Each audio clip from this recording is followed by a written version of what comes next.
আমাকে বললো একদিনকে আমাকে একটা পিঙ্ক কালার একটা লাকিজ দেবা, লাকিজের ভিতরে আমার রমজানের জন্য কিছু মাল জিনিস পাঠাই দেবা, আমি তো একটু সমস্যার ভিতরে আছি, একটা লাকিজ আর কিছু মাল জিনিস জায়নের দুধ টুধ জামা কাপড় টাপড় যারা ঈদে তো আমাকে দেওয়ার মতো কেউ নেই, আমার কাজ নাই, এটা তো কাজ নেই, দেখছেনই কাজ নেই অলরেডি।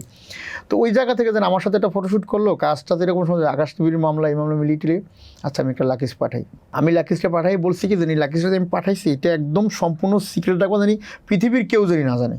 আচ্ছা, লাকিজ তোমার বাসায় চলে দেবে, লাকিজটা তোমার আমি নাম্বার দেবো, তুমি করিয়ে নাও যেমন নাও, তুমি লাকিজটা বাসায় তোমার যাইবো গা, তুমি এই লাকিজটা, কারণ এটা তো স্বাভাবিক, যদি কেউ জানা যেন মুন্না খান এটা আবার নিউজে আবার ঝামেলা হবে না।